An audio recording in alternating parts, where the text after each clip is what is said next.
Good morning and welcome to Trail Grazers Bugging Out. We have taken a special trip and arrived early this morning and we'll be leaving this afternoon, so it's just a one-day deal. David called us and let us know that today the propane company is going to be coming and is going to be taking out a couple of their tanks that I'm going to show you in just a moment. But we brought a few things with us since we were coming up anyway, and we made good use of our trip. So take a look at our cabin now. So we brought with us 4 nice front porch chairs. There's a little green one hiding over there. On the first day that we got here, Jim used one of those to step on to get in the back of the truck, and his foot went right through it. It was old and rotted, so we thought, well, we'll just bring 4 new ones. So there they are, and don't they look nice? So over here are the tanks that are going to be removed. They're taking 2 today.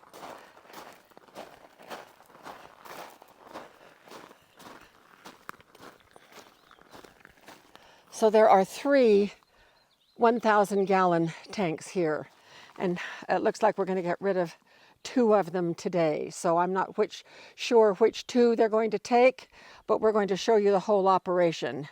The smaller 500-gallon tank in sort of faded green paint belongs to the property, so that's the one we will ultimately be filling with propane, so we don't have to keep bringing propane up. So more to come. As soon as the big truck arrives with the crane to remove these, we're going to show you all the action.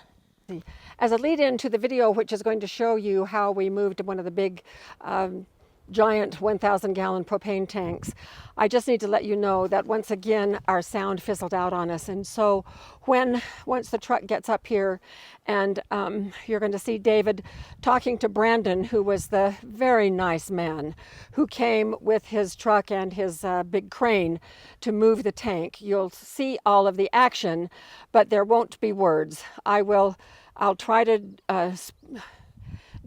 dub in some sound if I can figure out how to do it. I've not been able to figure that out at all. But at the end, David comes on and explains exactly what has happened and what the logic is of why they took just 1 this time and what's going to happen next. So sorry about the sound once again. Hope you forgive us. We get so excited doing videos up at the cabin, sometimes it's hard for the operator to remember to turn on the sound. And of course the operator, you know who that would be. Me. So I get frustrated.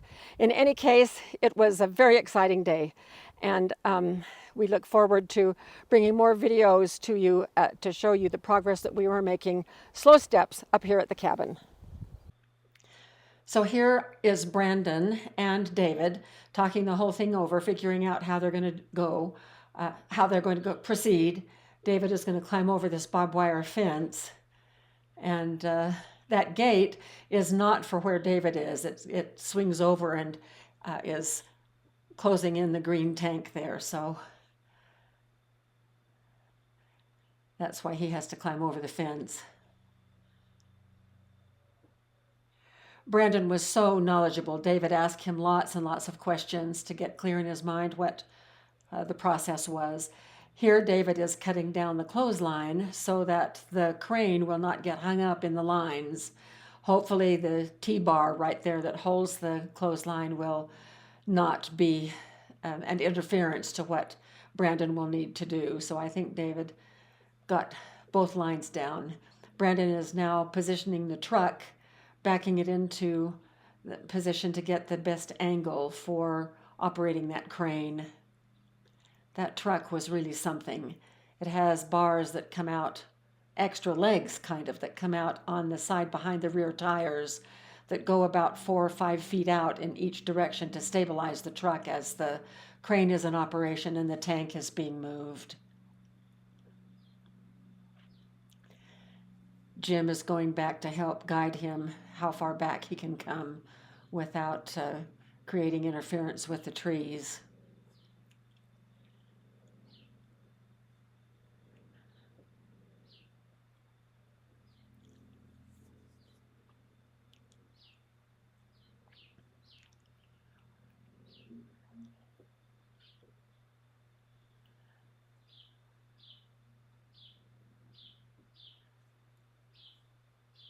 Brandon is now fastening chains to either end of the tank.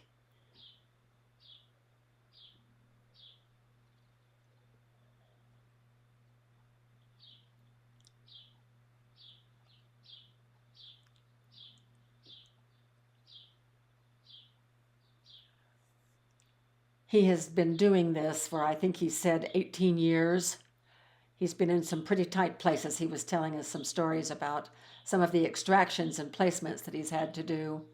One of them was he had to go up on a goat trail with all of his equipment. He said he's not ever doing that again.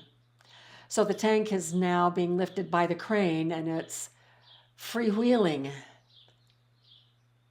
He has to now not just raise it, but get it into position so it will fit on the truck and do all of that, avoiding the trees and avoiding the T-bar on the clothesline. So it's pretty tricky. He's very experienced, very talented.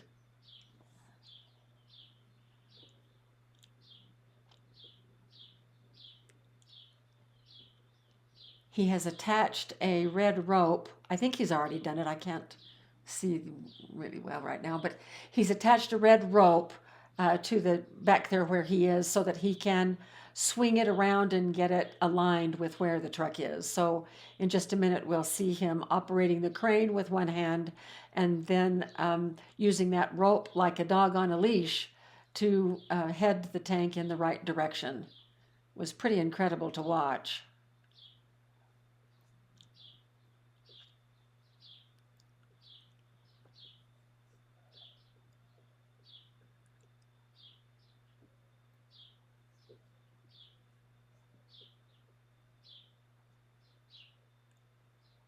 So there he is. He's going to pull on that rope and swing it around here. There it goes.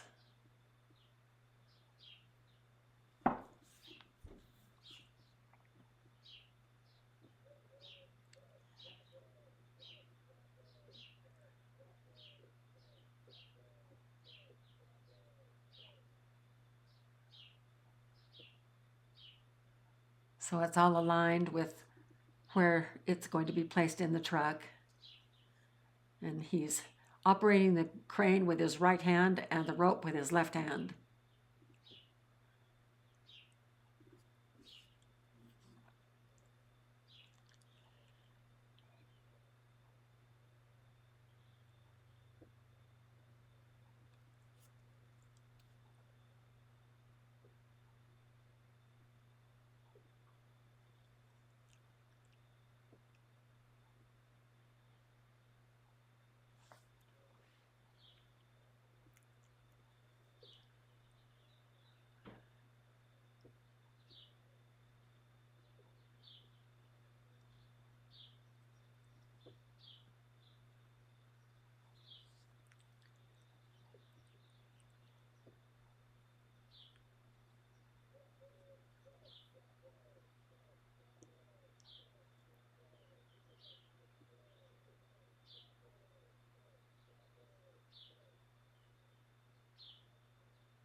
And there it goes, sliding right in.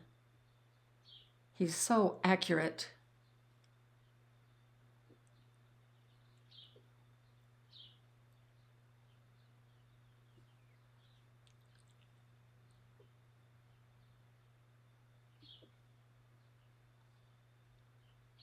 He was telling us about his 16-year-old son who is the same size that he is. He said, boy, can that boy pack in the food.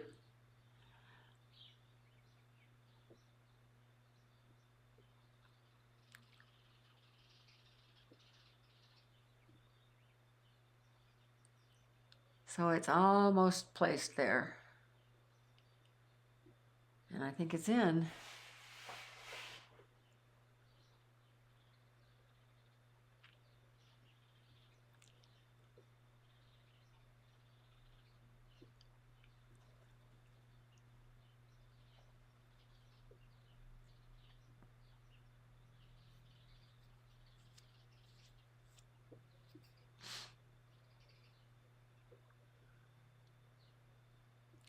So we're just about to pick up the sound again, and David is going to explain to us a little bit more.